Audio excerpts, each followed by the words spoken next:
네, 안녕하세요. 네, 유튜브 트랙터공학 1타 강사 생물산업기계공학과 2018-13341 복진욱입니다.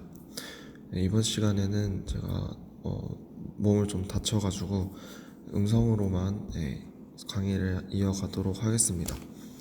이번 주부터는 이번 학기가 끝날 때까지 견인이론에 대해 공부를 하도록 하겠습니다. 견인이론부터는 이전보다 많이 어렵기 때문에 여러분들이 좀 더 적극적으로 책도 보고 문제도 풀고 강의도 복습을 하면서 공부를 해야 견인이론을 충분히 이해하고 넘어갈 수 있을 것 같습니다. 그러니까 강의 자료랑 영상으로도 이해가 안 되는 부분들은 더 찾아보거나 질문도 하고 하면 좋을 것 같습니다. 일단은 결인 이론을 들어가기 전에 먼저 여러분들이 정력학이나 동력학에서 배웠던 무게중심과 질량 관성 모멘트에 대해서 좀 보셔야 합니다. 자, 질량 관성 모멘트가 이제 아마 정력학 뒤에 보시면 나올 거예요.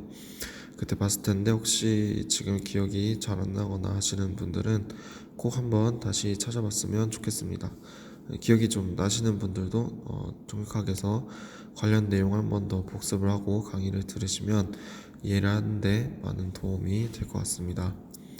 자, 무게중심과 질량 관성 모멘트에 대해 잘 알고 계셔야 지금 이 단원에 대해 확실하게 이해할 수가 있거든요. 근데 만약 지금 이게 이해가 안 되시면 이 뒤로 계속 같은 개념이 사용이 되기 때문에 이해가 많이 힘들 수 있어요. 아예 이해가 안 될 수도 있으니까 그러니까 꼭 한번 찾아보시길 바라겠습니다. 일단 트랙터라는 것은 견인 이전에 트랙터가 평지를 달리기도 하지만 경사로를 올라가거나 내려가거나 또는 경사가 불균이란 험한 지형에서도 작업을 할 수 있기 때문에 이 질량 관성 모멘트가 이루어져 있는 무게 중심이 어떻게 변하고 어떻게 되고 이런 여러 가지를 아셔야 이 뒤에 나올 차체 역학이라던가 주 견인 이론에 대해 공부할 때 충분히 이해가 되실 거예요. 자, 그래서 본격적으로 들어가기 전에 단순화를 하기 위한 몇 가지 과정이 있어요. 첫 번째로 트랙터는 상호 간에 상대 운동을 하는 본체와 뒷바퀴로 구성되며 각 부분은 강체이다. 사실 트랙터 내부는 엔진이나 이것저것 복잡한 것들이 있고 외부 구조도 복잡하지만 그런 것들을 다 생각해버리면 계산하기가 너무 복잡하니까 이렇게 간단하게 가정을 하자는 거예요. 그리고 트랙터를 지지하는 지표면은 평면이며 변형되지 않는다. 트랙터는 2차원의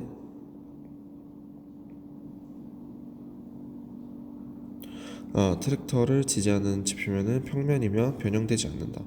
트랙터는 2차원의 평면 운동을 한다. 그리고 바퀴는 지표면과 점접촉을 한다. 이게 무슨 말이냐면 원래는 바퀴랑 지면이 만나서 면접촉을 하죠. 근데 이것도 계산하기 쉽게 점접촉을 한다고 가정을 하자는 겁니다. 그리고 운동 중에 발생하는 공기 저항은 무시한다. 선의 운동을 할 때 발생하는 모멘트는 무시를 한다. 이렇게 알고 계시면 되겠습니다. 자, 그래서 일단은 무게중심을 결정하는 방법에 대해서 간단하게 짚고 넘어가도록 하겠습니다. 트랙터 무게와 주간 거리, 뒷바퀴 하중, 앞바퀴 하중에 대한 정보가 주어졌을 때 먼저 L을 어떻게 구하냐. 이 L은 뒷바퀴 중심에서부터 무게 중심까지의 거리로 나와 있는데 여기서 걸리는 하중과 여기서 걸리는 이 모멘트가 걸린 이 주간의 거리를 이용하게 되면 자, 여기 코사인 세타원이 여기 이렇게 걸리게 될 거예요. 나중에 보면 여기에 걸리는 힘과 여기에 걸리는 힘 그리고 각각의 걸리는 힘에 대해서 이렇게 세타1과 세타2가 있거든요. 이 각각에서 h1에다가 코사인 세타1을 하면 이 길이가 되겠죠. 그리고 h2에다가 코사인 세타2를 하면 이 길이가 되겠죠. 그래서 이 길이들을 각각 더해주면 여기 L 값이 나오게 되죠. 그래서 여기 L은 XCG인데 이게 아까 위에 식에서 나온 H1 곱하기 코사인 세타 1이죠. 그림에서 보면 여기랑 여기가 길이가 같아요. 이런 식으로 L 값을 구할 수 있겠습니다. 자, 그 다음에 트랙터 무게 중심에서 봤을 때 앞에 걸리는 하중과 뒤에 걸리는 하중이 같아야 힘의 평형이 유지가 되겠죠. 그래서 여기 L은 RVF 곱하기 L을 WT로 나눈 값이라는 관계식이 나오는데, 이게 원래는 WT 곱하기 L은 RVF 곱하기 L이라는 관계식에서 나오게 되겠죠. 이거는 정력학을 공부했다면 충분히 이해할 수 있다고 생각하고 넘어가도록 하겠습니다. 이 모멘트 1이랑 모멘트 2가 평형을 이루어야 된다는 그런 식이에요. 자, 그리고 RVR은 뭐냐면 뒷바퀴에 걸리는 하중이거든요. 전체 하중 WT에서 앞바퀴에 걸리는 하중 RVF를 빼주면 RVR을 구할 수가 있겠죠. 자, 무게중심은 이렇게 해서 결정하게 되고요. 만약에 트랙터가 이렇게 경사지를 올라간다고 생각해보면 더 많이 복잡해지게 됩니다.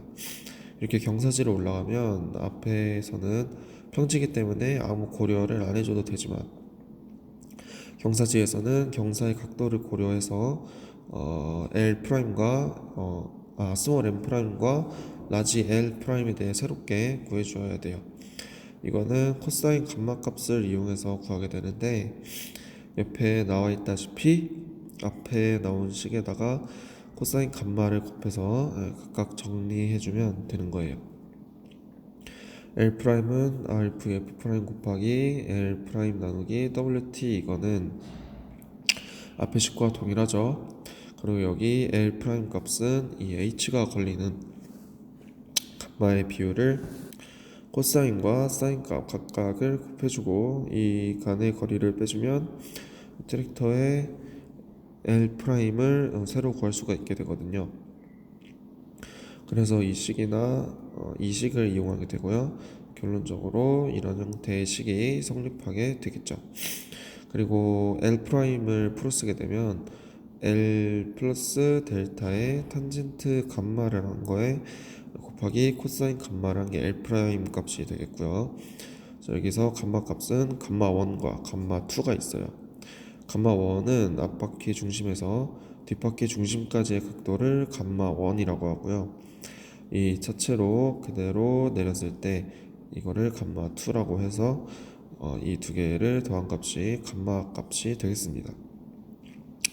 그래서 이 탄젠트 감마 1과 탄젠트 감마 2를 삼각법을 이용해서 구하게 되면, 이 탄젠트 감마 1은 L 프라임분의 n-rr이 되고요. 탄젠트 감마 2는 L분의 델타 R 이렇게 될 거고요. 그래서 결론적으로 새로운 무게중심은 앞에서 구해놓은 식을 가지고 쓰면 되고, L 프라임은 어떻게 되냐? L 프라임은 루트의 L 제곱 더하기 델타 R 제곱 마이너스 괄호 n-rr에서 제곱, 이렇게 하면 결론적으로 L 프라임이 되게 되겠죠. 그래서 이 위에서 구한 L 프라임 이식과 L 프라임 식을 이꼴을 시켜서 구해주면 되겠습니다. 자, 그 다음에 질량 관성 모멘트라고 하는데요. IXX, IYY, IZZ가 있죠. 질량 중심을 원점으로 트랙터의 진행 방향, 그리고 질량 중심을 원점으로 트랙터의 진행 방향 X축, 오른쪽 차축 방향 Y축, 지표면 방향 Z축으로 하는 직교 좌표계입니다. 그래서 여기 보면 트랙터를 이렇게 매달고 한번 돌리면 이게 왔다 갔다 하는 이 주기가 생기잖아요. 그 주기를 구하고 주기로부터 I0를 구할 수가 있겠습니다. 네, 여기 보시면 주기를 구하면 W랑 R0는 주어지니까 이 I0를 구할 수가 있잖아요. 그럼 이걸 이용해서 IXX, IYY, IZZ 이렇게 구할 수가 있습니다. 네, 그래서 이 I0는 여기 아까 표시한 거 있죠. 이렇게 표시하게 되고, IYY는 I0 마이너스 G분의 W R0 제곱은 괄호 2파이분의 T의 제곱 곱하기 W R0 마이너스 G분의 W R0의 제곱, 이 식으로 이렇게 구하시면 되고요. X축은 또 다른 식이 있을 거예요. 그래서 이런 식으로 평형축의 원리를 적용하면 되겠습니다. 자, 그리고 질량관성적이 있어요. IXY, IYZ, IXZ가 있는데 이게 관성적인 거예요. 이걸 구하는 방법은 어떤 지점에 I0에 매달았을 때 질량 관성 모멘트는 여기 L은 보면 XYZ의 방향 코사인 값이 있어요.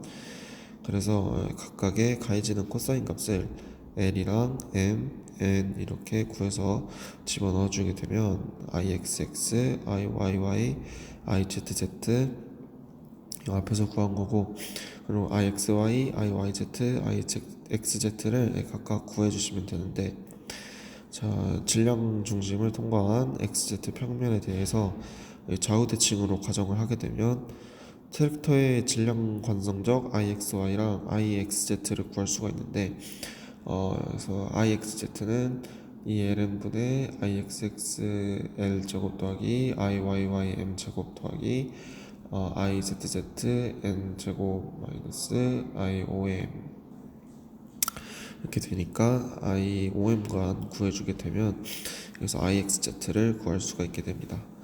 자, 그래서 IOM을 구하기 위해서는 만약에 45도로 매달고 진자 운동을 시키면 이 L과 N은 코사인 45도, M은 코사인 90도를 해서 구하시면 되고요. 그 다음에 코사인 90도니까 IYY가 없어지고, 그 다음에 있는 부분을 없애고 상쇄시켜서 없어지면 결론적으로 이 식만 남게 되고요. 이걸 결국 정리하면 이 식이 되게 됩니다. 이거를 45도로 해서 구하면 이렇게 돼서 IXZ를 구하게 되는 거고요. IXY는 이걸 반대 방향으로 기울이면 IXY를 구할 수가 있겠죠. 그 다음에 마찬가지로 IYZ도 트랙터를 매다는 위치를 변경해서 위아래로 흔들거나 아니면 횡방향으로 흔드는 방식으로 하면 구할 수가 있어요. 실제로 트랙터의 무게중심을 구할 때 이렇게 해서 질량 관성적이랑 질량 모멘트를 구하게 됩니다.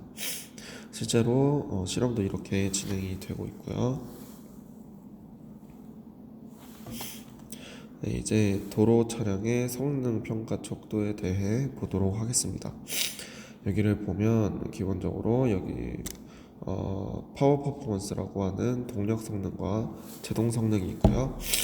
그 밑으로 나머지 조정성, 안정성도 있으며 승차감도 포함이 되게 됩니다. 이 중에서 도로 차량에서 주로 보게 되는 척도는 이 중에 동력 성능입니다.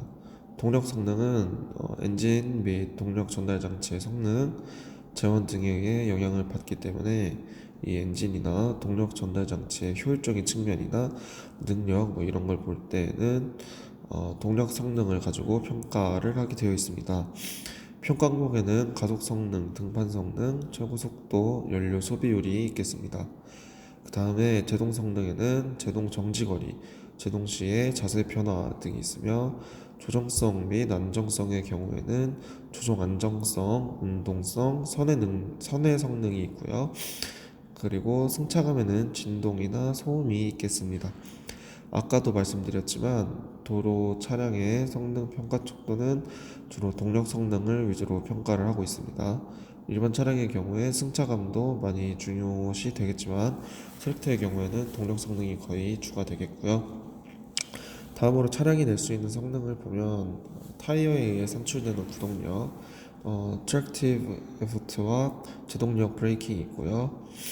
엔진과 전동 라인, 파워플랜트에 의해 산출되는 걸 구동력이라고 합니다. 여기에 구동력에 작동하는 차량 주행저항이 있는데요. 이 주행저항과 구동력에 따라 차량이 가속을 하거나 속도를 유지하거나 아예 진행을 못하기도 하고 이렇게 차량 운동 상태가 결정이 되게 되는데 차량에 크게 네 가지 주행저항이 있습니다. 하나는 일반적으로 공기저항, 그 다음에 타이어의 회전저항, 타이어가 가지고 있는 회전저항이 있거든요. 그 다음에 등판저항, 예를 들어 수평인 평지에서 걷는 게 있고 경사가 있는 곳에서 걷는 게 있으면 이 경사가 있는 곳이 더 힘들잖아요. 이런 걸 등판저항이라고 보시면 되고요. 이거는 자동차에서도 주행저항으로 발생하게 됩니다. 이렇게 등판 저항도 구동력에 영향을 주고요. 마지막으로 모두 종합적으로 기본적으로 가지고 있는 이 견인력이 있어요. 이 네 가지 중에 견인력은 항상 기본적으로 디폴트로 하게 되고요. 나머지 공기 저항이라던가 타이어의 회전 저항, 등판 저항의 경우에는 공기 저항은 차체를 만들 때 세시를 공기 역학적 측면을 고려하여 어떻게 디자인하고 만드느냐에 따라 달라지게 될 거고요. 타이어의 회전 저항은 아무리 엔진이 같은 차량이어도 타이어를 어떻게 끼우냐에 따라 달라지게 되겠죠. 등판 저항도 마찬가지로 경사각이 얼마나 되냐에 따라서 달라지게 될 거고요. 위에 세 가지의 유동 저항에 따라 주행 저항이 바뀌게 되겠습니다. 그래서 주행 저항과 구동 능력을 봤을 때 차량의 성능은 구동력과 주행 저항의 크기로 결정된다고 써져 있는데 전자를 F, 후자를 D라고 했을 때 차량의 성능은 F-D가 되고요. 이는 보통 견인력을 많이 표시를 하게 됩니다. 구동력에는 타이어에 의해서 발생되는 구동력과 엔진과 전동 라인의 특성에 의해 발생하는 구동력이 있는데요. 전자가 아무리 커도 또는 후자가 아무리 커도 이 둘 중에 더 작은 값에 의해 구동력이 결정되게 됩니다. 전자는 구동축의 수직 하중과 도로의 마찰 계수에 의해 결정되는 구동력이며 후자는 전동 라인인 엔진 및 동력 전달 장치의 특성에 의해 결정되는 구동력입니다. 그 다음에 그래서 주행저항에 대해 보게 되면 주행저항은 아까 말씀드렸다시피 공기저항, 타이어의 회전저항, 등판저항, 그리고 추가적으로 견인저항까지 해서 이렇게 총 4가지로 이루어져 있는데요. 구동력이 F고 주행저항을 D 혹은 R이라고 해서 하게 됐을 때 F에서 D를 뺐을 때 0보다 크게 되면 아까 말했다시피 자동차가 가속을 하게 되고요. 그리고 F-D가 0일 경우, 즉 F는 D일 때는 자동차가 일정한 속도로 진행하게 된다고 써 있는데 이게 무슨 말이냐면 자동차가 움직이고 있는 상태일 때를 말하는 거예요. 물리식에서 힘은 ma인데 F-D가 0이 되니까 가속도가 0이 돼서 물체가 운동 상태를 유지하게 되는 거죠. 차량이 정지 상태라면 계속 정지를 하게 됩니다. 그리고 F-D가 0보다 작으면 자동차가 감속을 하게 되고요. 결론적으로 F-D가 실질적인 구동력, 견인력이라고 하는 거예요. 준비한 내용이 더 있는데 시간이 좀 안 될 것 같아서 여기에서 설명을 끝내고 다음 시간에 더 이어서 설명을 하도록 하겠습니다. 감사합니다.